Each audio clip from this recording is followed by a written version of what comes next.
Good afternoon. This is Chief Obidike Ajuluchuku of NigerianTVOnline.com. I get the chance every now and then to interview members of the community of Abia State, citizens of Abia State, people that make things happen. In today's interview, I get the unique opportunity of interviewing the first ever woman elected legislator. No government anywhere can exist without law and order. This lady is the first ever elected woman legislator since the creation of Abia State from Imo State in 1992. Ladies and gentlemen, allow me to introduce to you the Honorable Dr. Blessing Azuru of Abia State House of Assembly. Madam Honorable Assemblywoman, welcome to NigerianTVOnline.com. Thank you very much. Welcome. It is an absolute honor to be sitting next to a trailblazer, an icebreaker. Please, tell us about yourself. Later on we'll get into what in the world made you go into creating laws. But tell the audience whom you are, just a little bit of your CV, if you would. I am Honorable Dr. Blessing Azuru from Abia State. I am representing Abia North constituency in Abia State House of Assembly. I studied in the United States of America, in New York, St. John's University, Jamaica, Queens. That's where I had my MBA marketing. I decided to come home and help my people and share with them the experience I got from United States. And today, I am in Abia House of Assembly to make laws that will stand the test of time. You represent 11 wards. Could you, in your own, give us just a few list of the wards that you represent? Because there are many Abians who are all over the world. Some are directly from your ward, but they don't know who their assembly person is. Could you tell them? They might just be a little shocked to know that right now they are looking at their own assemblywoman. I have 11 wards, like Eziama ward, we have Industrial ward, we have Osusu 1, Osusu 2, Ward 7, Ariere ward, where the international market of Abia State is situated, the Japan of Africa. In that market you can find a lot of artisans doing a lot of things. Even now, we have created another market where we call Orata ward. And I have other wards like Asokbolo, Asokbaja, St. Eugene's ward. And they are all very effective wards. And they are all getting the dividends of democracy. Governor T.A. Oji is a new governor. The composition of the legislature here in Abia State is now, from what I understand, almost 50-50 PPA and PDP, the other political parties. Is that a problem working with this legislature and this governor? No. In the first place, it's not 50-50. Ah. The PPA is 17. And they are 7 for the meantime. And we are working together with TTO harmoniously because he doesn't discriminate.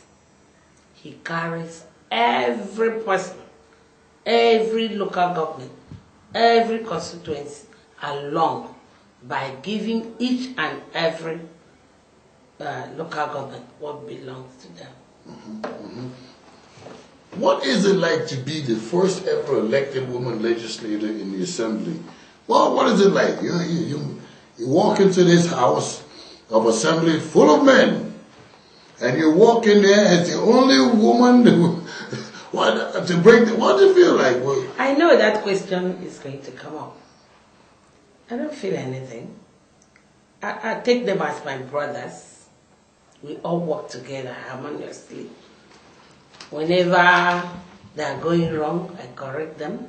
And whenever I'm doing something they don't like, they come to me, "Hi, sister, what is wrong?" And I will explain to them. We are working like brothers and sisters. That's the relationship. I must confess, at the initial 1 week, I wasn't feeling comfortable. Mm-hmm. But after that, I don't even feel like I'm working with men. I feel like I'm working with my brothers.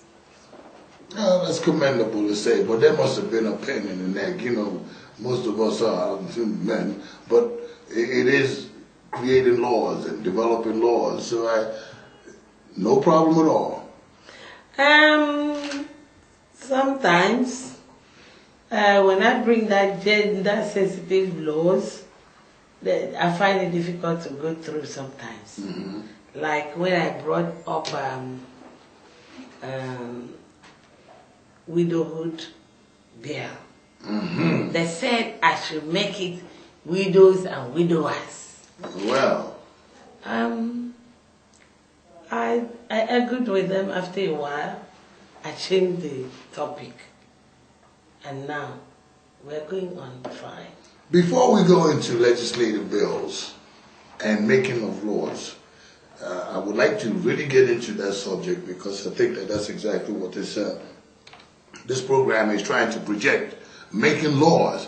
But until then, hold on now. We'll be right back with Abia State House of Assembly, Honorable Blessing Azuru, the first and longest female serving legislator in Abia State history. We will be right back. Stay tuned. Thank you again for coming back. We're back with you, and we would like to continue to talk to the longest serving female legislator in Abia State, Honorable Dr. Blessing Azuru. Honorable Azuru, let me ask you, how many bills have you as a legislator sponsored? Just by numbers. About 9. And how many have you co-sponsored? About 4. We understand that you were part and partial of the bill of inheritance bill. And it seems to be a critical issue for women in Abia State in general. Could you describe to us what this inheritance bill is all about and why is it such a big deal? It's not easy to break through a lot of things.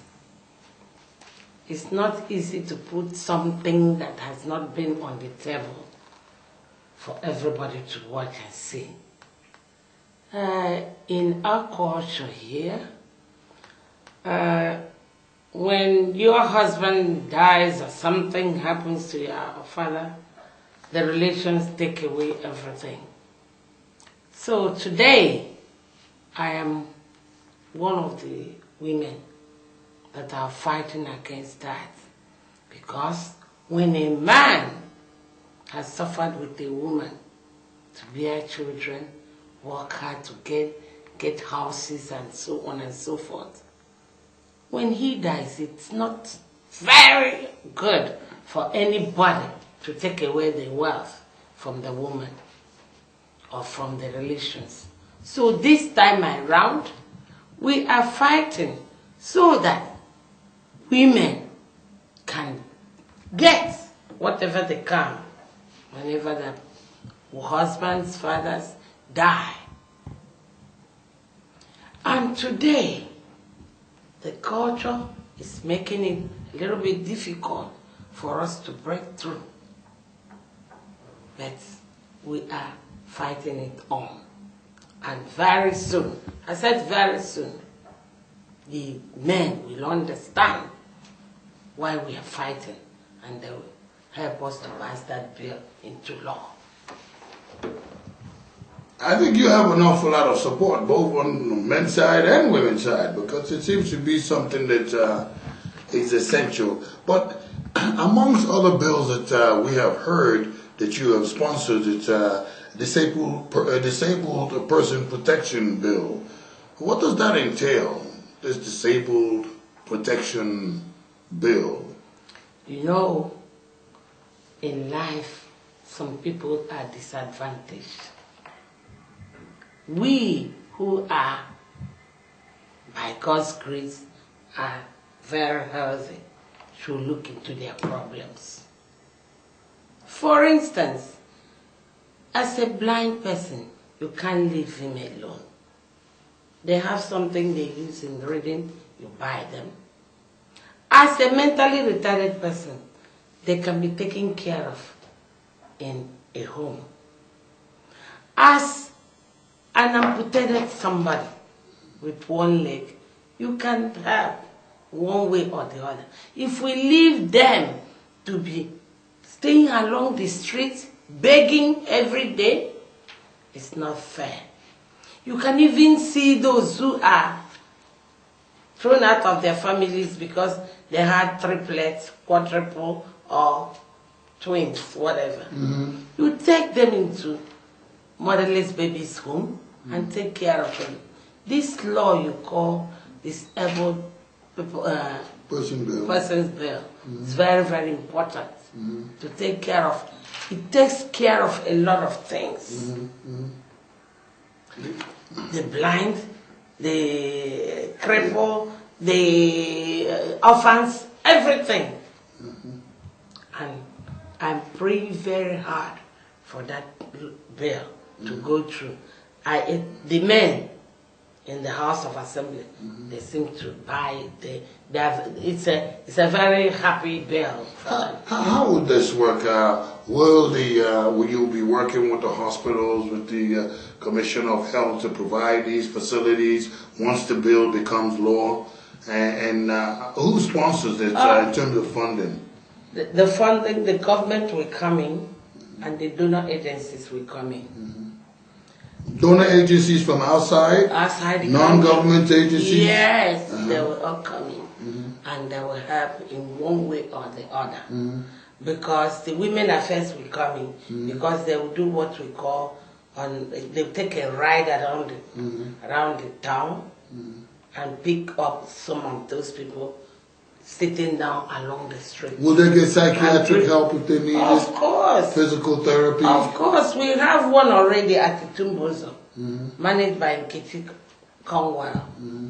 She's been doing fantastically well. She will go along the streets, pick the mentally retarded people, and take them over to her home at Itumbozo and be taking care of them.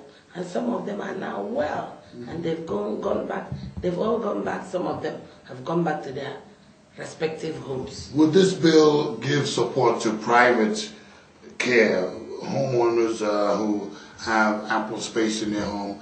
Does this bill give some? Yes. So the legislature or the state? They are all included in that bill. Okay. Even the leprosy, people that are suffering from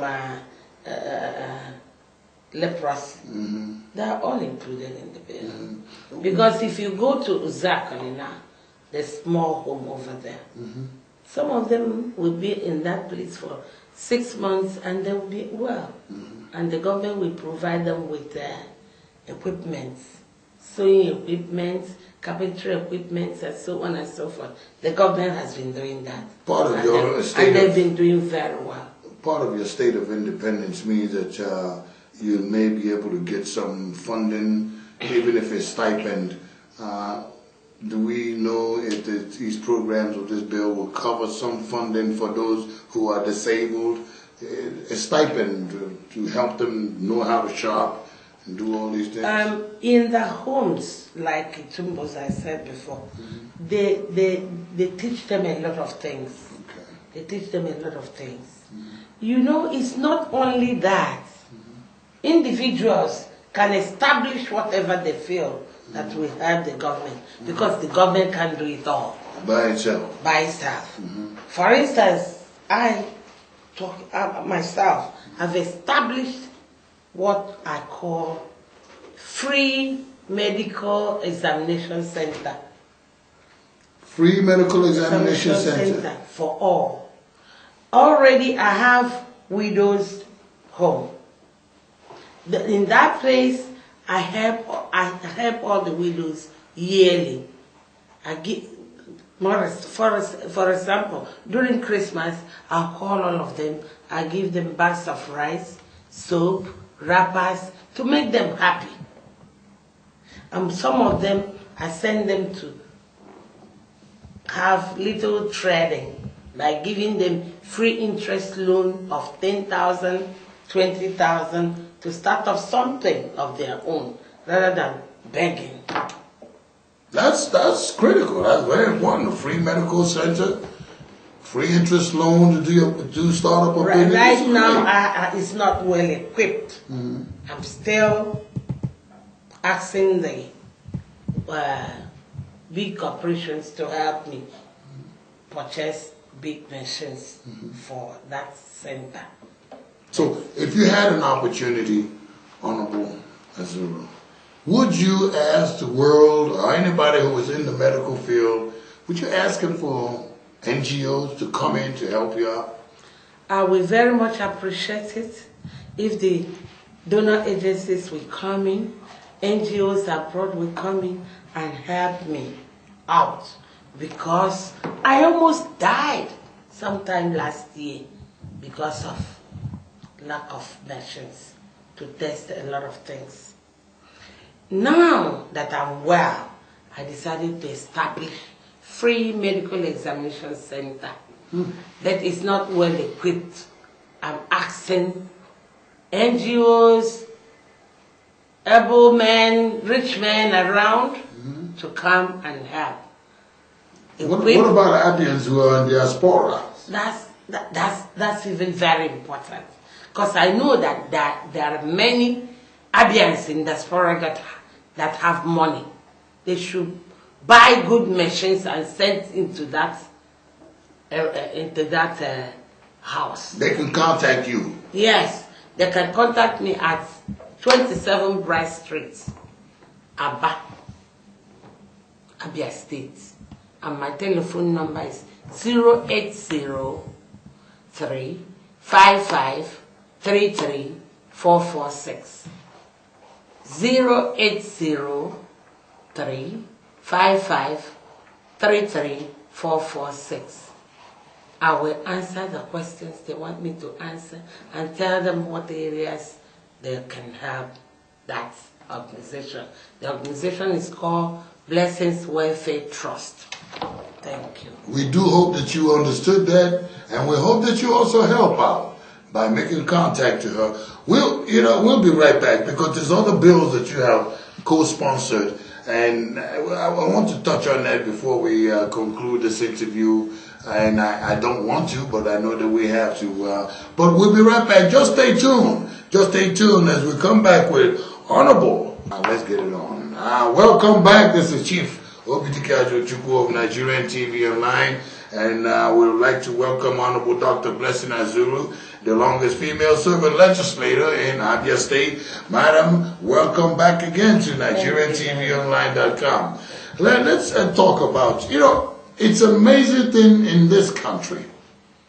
In the United States, when somebody is born, there's a birth certificate. When somebody passes, there is a death certificate. there's land matters that are connected to all of that. But here in Abia State, and almost everywhere else in Nigeria, these things are new.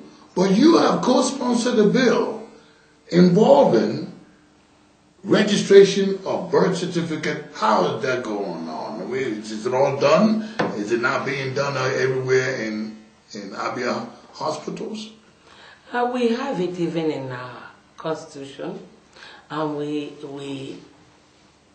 have it in some acts, but it's not being practiced in certain areas. For instance, in Abia State, it's not being practiced. So we decided to make a law that will make women and men to be conscious of that particular part of the constitution. Because it will make them, if they hear the penalties over that law, they will all start registration of their children. Not whenever you are asked to bring your child to school, you go for the registration of the birth certificate. It's wrong. Well, how would they know how old their kid is? They can always estimate. But now it's going to be compulsory that immediately the child is born, he or she will get the birth certificate. And at the same time, if anybody dies, you give the death certificate. Everything, let things be orderly in Abia State. That's all we want. That was a very good bill, and it really should be already something in the law. But, Madam, you also were involved in a bill of illegal structure erection prohibition bill here in the state. Well, are there people out there just putting up buildings without the proper legal documents? Is that what this is all about? It happens in Abia State. It happens in Nigeria. A few years ago, Air Rufai sanitized Abuja by destroying a lot of buildings and making them to follow law, to do law. The same thing is happening now in Abia State. They've started already, but we want a law to back it up. So that when you are building, you follow government instruction. You get your plans and everything approved according to the law. Because when you get into the town, there will be all these mushroom buildings all over the whole place. You don't know where it's street and you don't know where the drainage is. They will even cover the drainages. Now, the law will prevent them from building indiscriminately. That's a very good law. It sounds to me, but we're going to move this a little faster, madam. There are many Abians who live outside of Nigeria. They know the market streets. They know how the Abia is already structured. They know Aba, and Aba's case is something that we're going to be working on later on. But there are some markets that are being relocated. Could you tell them that Abia Zone Diaspora, some of your markets are being relocated? Could you let them know? Oh my God, they will be so happy to see the capital of Abia State, Umuahia, being planned very well. You have the market almost at the center of our buildings, and we don't like it that way. We have gotten a big place, and we have mapped up a big portion of land, and they are going to redesign the market so that when you come into the market, you'll be happy about yourself. And they will pull down the old one so that you will see the beauty of Umuahia. Whenever you get to Umuahia, you will know you're in the capital city of Abia State. Will the legislature also help people to relocate? Those people that are losing their markets, they've been in good election. They'll be giving another shot over in the new market. Okay. They won't feel anything.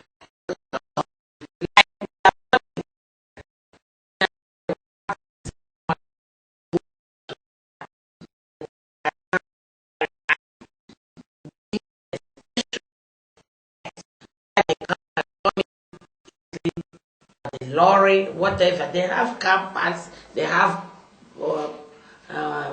electricity, they have their own police, everything is well planned. Madam Chair, That's what we want to do in Umaya Market. Honorable Blessing, I'd like to thank you for being part of this show. I'm very pleased to see you and meet you and sit next to you and interview you. It's absolutely wonderful. I'd like to thank you very much for coming on Nigerian TV Online. Abians across the water, this is your assembly person, the first and longest female serving person in Abia State. I use the word person because I'm a little sensitive to that. But nevertheless, until the next time, this is Chief Obidike Ajuluchuku of Nigerian TV Online. God bless. We will see you soon. Thank you very much. Thank you very much, madam. Thank you.